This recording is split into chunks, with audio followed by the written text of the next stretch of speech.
नमस्कार दोस्तों, स्वागत है आपके अपने YouTube चैनल राजस्थान बेरोजगार छात्र संघ पे। दोस्तों, कुछ दिन पूर्व भी सरकार ने निदेशक माध्यमिक शिक्षा राजस्थान बीकानेर ने अधिशेष शिक्षक और कार्मिकों के समायोजन को लेकर कुछ दिशा निर्देश जो है, गाइडलाइन जो है वो जारी की थी। साथ ही उसमें बाद में आगामी रोक लगा दी गई थी। अब यहाँ पर 14 नवंबर 2024 को एक आदेश जारी करते हुए अधिशेष शिक्षकों और कार्मिकों के समायोजन को लेकर डायरेक्शन जारी कर दिए हैं। आप देख सकते हैं, संयुक्त निदेशक स्कूल शिक्षा समस्त संभाग, जिला शिक्षा अधिकारी मुख्यालय, प्रारंभिक और माध्यमिक समस्त जिलों को पत्र लिखकर अधिशेष शिक्षक और कार्मिकों के संबंध में जो दिशा निर्देश है, जो गाइडलाइन है, वो जारी कर दी है। सबसे पहले आप देख सकते हैं, आज हम इस वीडियो में चाहे वो अधिशेष शिक्षक हो, चाहे वो संविदा कर्मचारी हो, संपूर्ण कार्मिकों की चर्चा करेंगे। वीडियो थोड़ा सा लंबा हो सकता है, लेकिन पूरा जरूर देखिएगा। सबसे पहले आप देख सकते हैं, इन्होंने कहा है कि अंग्रेजी माध्यम विद्यालय सहित समस्त राज्य के विद्यालयों में विभिन्न कारणों से अधिशेष शिक्षक और कार्मिकों के समायोजन के संबंध में निम्नानुसार दिशा निर्देश जारी किए जाते हैं। सबसे पहले पदों का निर्धारण यहाँ पर किया जाएगा।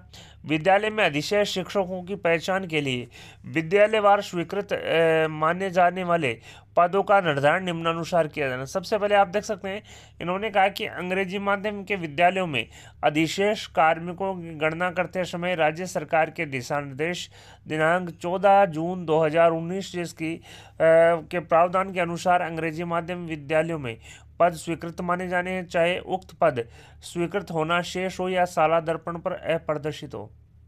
तो आप देख सकते हैं, यहाँ पर 14 जून 2019 का जो सर्कुलर है, उसके अनुसार जो पद हैं वो अधिशेष माने जाने हैं अंग्रेजी माध्यम स्कूल के। और हिंदी माध्यम के जो विद्यालयों के जो स्वीकृत पद हैं, कर्मोन्नत विद्यालय में न्यूनतम नामांकन के आधार पर शासन के दिशा निर्देश दिनांक 30 अप्रैल 2015 के अनुसार जो स्वीकृत पद माने जाने हैं, चाहे उक्त अनुसार पद स्वीकृत होना शेष हो। तो यहाँ पर आप देख सकते हैं, जो पदों का जो निर्धारण है वो अंग्रेजी माध्यम विद्यालयों में 14 जून 2019 के सर्कुलर के अनुसार और हिंदी माध्यम विद्यालयों में 30 अप्रैल 2015 के सर्कुलर के अनुसार माना जाना है। इसके अलावा स्पष्ट अधिशेष जो कार्मिक हैं उनकी पहचान यहाँ पर की जाएगी, जिसमें अंग्रेजी माध्यम विद्यालयों में शिक्षकों और कार्मिकों के चयन उपरांत कार्यग्रहण के पश्चात भी उन विद्यालयों में पहले से कार्यरत सक्षम समकक्ष अचयनित शिक्षक और कार्मिकों का अधिशेष यहाँ पर माना जाएगा। तो दोस्तों, यहाँ पर आप देख सकते हैं, अंग्रेजी माध्यम विद्यालयों में शिक्षकों और कार्मिकों के चयन के उपरांत कार्यग्रहण के पश्चात ही उन विद्यालयों में पहले से कार्यरत जो समकक्ष जो अचयनित शिक्षक हैं और जो कार्मिक हैं उनको अधिशेष यहाँ पर माना जाएगा। साथ ही अंग्रेजी माध्यम विद्यालयों में मापदंडानुसार सृजन योग्य पदों से अधिक कार्यरत होने की स्थिति में कार्मिकों को अधिशेष यहाँ वहाँ पर माना जाएगा। यानी कि अंग्रेजी माध्यम विद्यालय में 2 पद हैं और वहाँ पर 3 व्यक्ति कार्यरत हैं, तो एक जो व्यक्ति है वो अधिशेष यहाँ पर माना जाएगा। साथ ही आप देख सकते हैं, 3 नंबर पॉइंट इन्होंने कहा कि अंग्रेजी माध्यम विद्यालय जिनमें पूर्व प्राथमिक कक्षाएं संचालित की जा रही है में पूर्व प्राथमिक शिक्षा अध्यापकों के पदस्थापन पर कार्य ग्रहण करने की स्थिति में इन विद्यालयों में पूर्व प्राथमिक कक्षाओं में अध्यापन हेतु चयनित अध्यापक लेवल प्रथम शिक्षकों को अधिशेष यहाँ पर माना जाएगा। तो इन्होंने यहाँ पर गाइडलाइन स्पष्ट यहाँ पर जारी की है। इन्होंने कहा कि अगर पूर्व प्राथमिक कक्षाएं अंग्रेजी माध्यम विद्यालय में संचालित हो रही है में पूर्व प्राथमिक शिक्षकों के पदस्थापन और कार्यग्रहण के पश्चात इन विद्यालयों में जो चयनित अध्यापक लेवल प्रथम है उनको अधिशेष यहाँ पर माना जाएगा। साथ ही आप देख सकते हैं, कर्मोन्नत विद्यालय में शासन के दिशा निर्देश दिनांक 30 अप्रैल 2015 में अंकित मापदंडानुसार पद स्वीकृत मानकर मापदंडों से अधिक कार्यरत जो शिक्षक हैं और जो कार्मिक हैं वो अधिशेष यहाँ पर माने जाएंगे। तो दोस्तों, 30 अप्रैल की जो गाइडलाइन यहाँ पर जारी की थी, जिसमें नामांकन के आधार पर किन किन कार्मिकों को अधिशेष यहाँ पर माना जाएगा, वो यहाँ पर पूरा जो बायोडेटा है वो दिया गया था। साथ ही जिन अंग्रेजी माध्यम विद्यालयों में कंप्यूटर शिक्षक के पद हेतु चयन प्रक्रिया से पूर्व में चयनित अध्यापक लेवल प्रथम और द्वितीय का पदस्थापन किया गया है, लेकिन इन विद्यालयों में वरिष्ठ कंप्यूटर अनुदेशक और बेसिक कंप्यूटर अनुदेशक का पद स्वीकृत होकर कार्मिक पदस्थापित है को अधिशेष मानते हुए समायोजित किया जाएगा। तो दोस्तों, यहाँ पर आप देख सकते हैं, कंप्यूटर शिक्षक का पद रिक्त है और यहाँ पर उसमें अध्यापक लेवल प्रथम और द्वितीय का पदस्थापन किया गया है। लेकिन अब उसमें वरिष्ठ कंप्यूटर अनुदेशक और बेसिक कंप्यूटर अनुदेशक का पद स्वीकृत होकर कार्मिक पदस्थापित हो गया है। तो यहाँ पर जो अध्यापक जो चयनित हैं उनको यहाँ पर अधिशेष यहाँ पर माना जाएगा। साथ ही अंग्रेजी माध्यम विद्यालयों में जिस स्तर की अंग्रेजी माध्यम की कक्षाएं संचालित हो रही हैं उस स्तर तक पद प्रावधान हेतु अंग्रेजी माध्यम विद्यालय हेतु जारी मापदंड लागू होंगे। साथ ही हिंदी माध्यम विद्यालयों की कक्षाओं में जो मापदंड है वो स्वीकृत पदों के अतिरिक्त अधिशेष कार्मिकों का निर्धारण यहाँ पर किया जाएगा।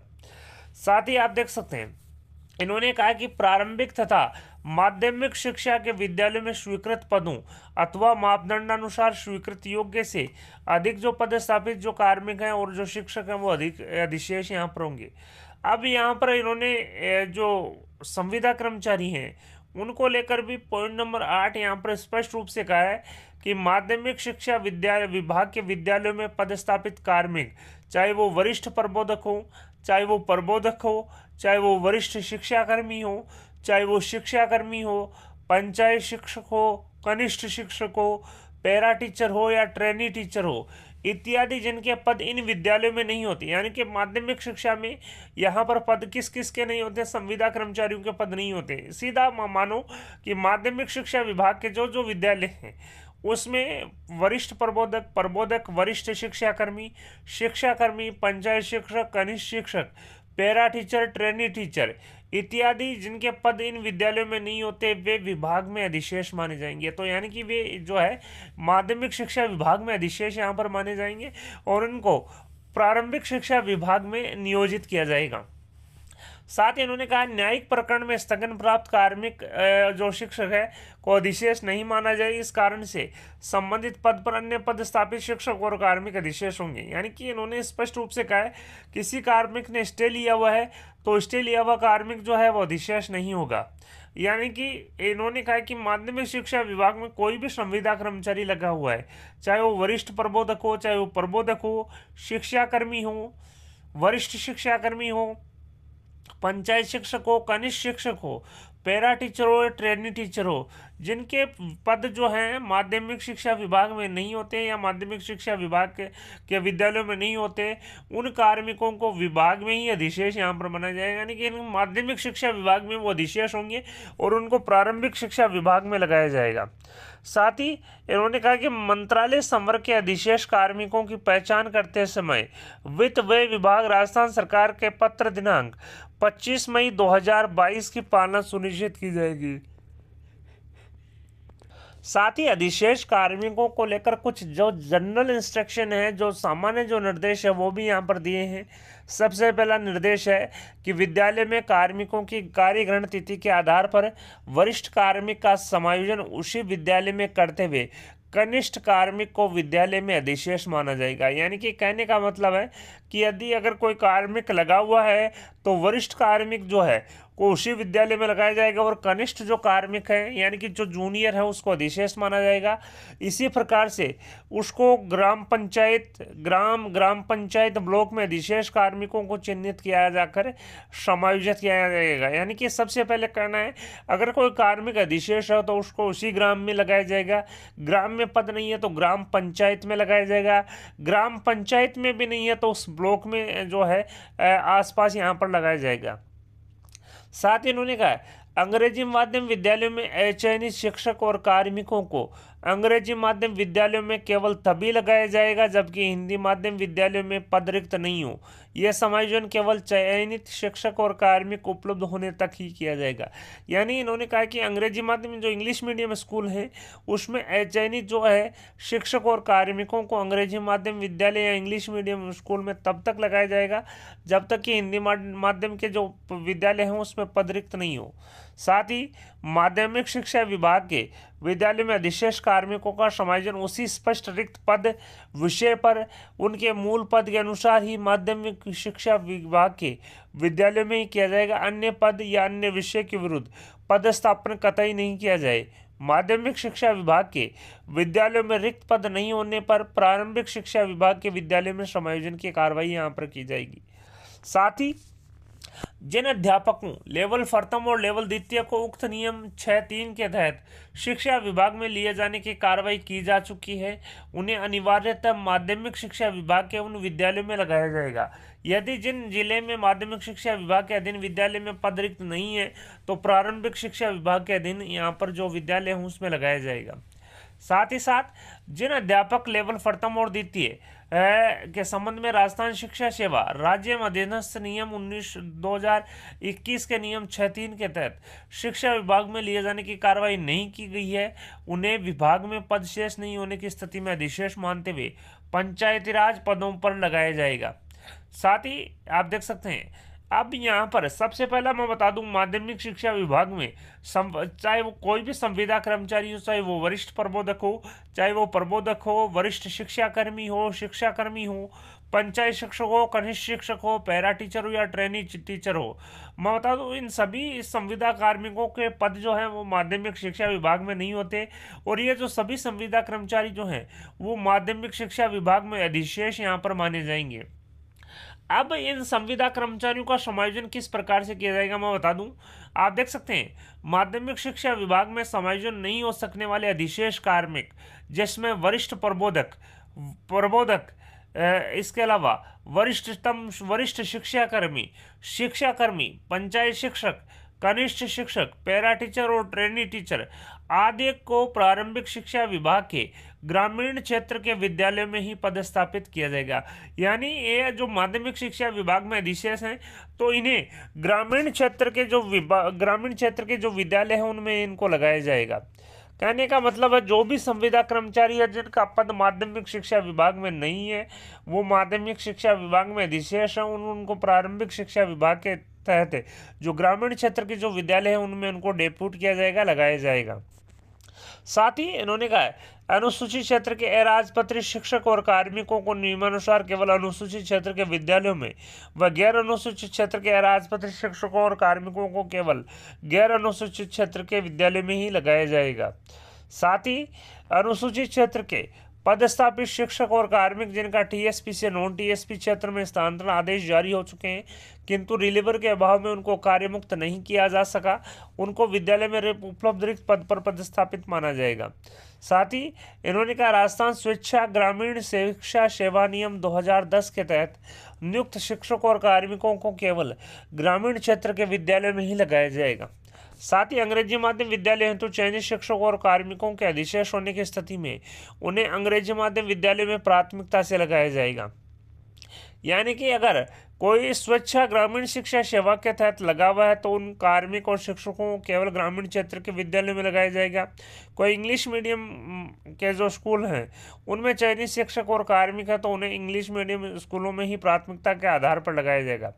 शिकायत के आधार पर एपीओ किए गए एवं प्राथमिक जांच में दोषी पाए गए, प्राथमिक जांच 10 दिन में पूर्ण की जाएगी।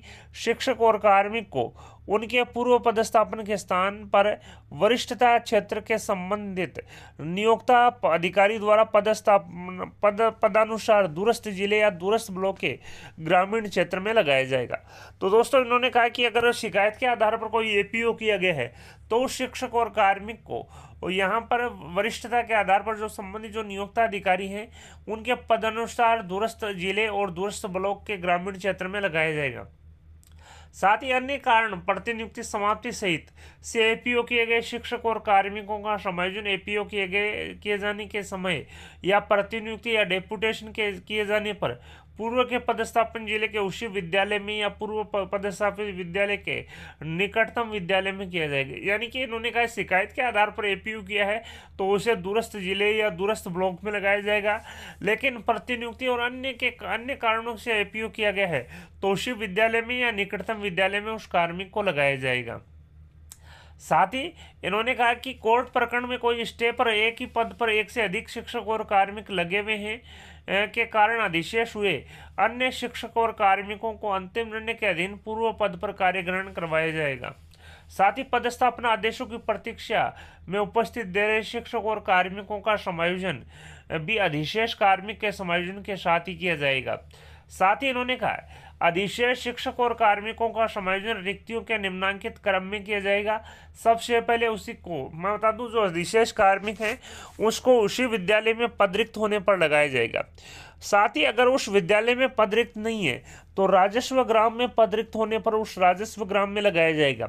यदि राजस्व ग्राम में भी पद रिक्त नहीं है तो उसी ग्राम के अन्य विद्यालय में पद रिक्त होने पर उसको लगाया जाएगा। यदि उस ग्राम में पद रिक्त नहीं होने पर उसी ब्लॉक में स्थित अन्य विद्यालय के में जो रिक्त पद हैं उसमें लगाया जाएगा। यदि संबंधित ब्लॉक में भी पद रिक्त नहीं है तो अन्य ब्लॉक के विद्यालय में रिक्त पद पर यथासंभव निकट ब्लॉक के विद्यालय में उसको लगाया जाएगा। सबसे कहने का मतलब है सबसे पहले तो उसी स्कूल में लगाया जाएगा। यदि स्कूल में पद रिक्त नहीं है तो उसी राजस्व ग्राम में लगाया जाएगा। यदि उसी राजस्व ग्राम में नहीं है तो ग्राम पंचायत के अन्य विद्यालय में लगाया जाएगा। ग्राम पंचायत में भी पद रिक्त नहीं है तो ब्लॉक में लगाया जाएगा। अगर ब्लॉक में भी पद रिक्त नहीं है तो जिले के अन्य ब्लॉक में लगाया जाएगा, लेकिन निकटतम ब्लॉक में लगाया जाएगा। साथ ही उन्होंने कहा है प्रारंभिक शिक्षा विभाग में अधिशेष कार्मिकों का समायोजन राज्य सरकार के सर्कुलर दिनांक 28 मई 2019 में उल्लेखित प्रक्रिया के अनुसार किया जाए। साथ ही मंत्रालय कर्मचारियों का समायोजन यथासंभव उसी जिले के विद्यालयों में किया जाए। जिलों के विद्यालय में पद रिक्त नहीं होने पर कार्यालयों में भी लगाया जा सकता है। साथ ही शहरी क्षेत्र के अधिशेष कार्मिकों का समायोजन शहरी क्षेत्र में तथा ग्रामीण क्षेत्र के अधिशेष कार्मिकों का समायोजन ग्रामीण क्षेत्र में किया जाएगा। तो कुछ जो गाइडलाइन है वो यहाँ पर क्लियर कर दी है। इन्होंने कहा कि अधिशेष होने पर सबसे पहले उसी विद्यालय में लगाया जाएगा। अगर विद्यालय में पद रिक्त नहीं है तो उसी ग्राम में लगाया जाएगा, राजस्व ग्राम में। राजस्व ग्राम में भी पद रिक्त नहीं है तो ग्राम पंचायत में लगाया जाएगा। ग्राम पंचायत में भी पद रिक्त नहीं है तो ब्लॉक में लगाया जाएगा। ब्लॉक में भी पद नहीं है तो जिले के अन्य ब्लॉक में निकटतम यहाँ पर ब्लॉक में इसको लगाया जाएगा। तो यहाँ पर आप देख सकते हैं इन्होंने कहा कि स्पष्ट पद जो है यहाँ पर पदों का निर्धारण किस प्रकार से करना है, स्पष्ट अधिशेष कार्मिकों की पहचान किस प्रकार से करनी है।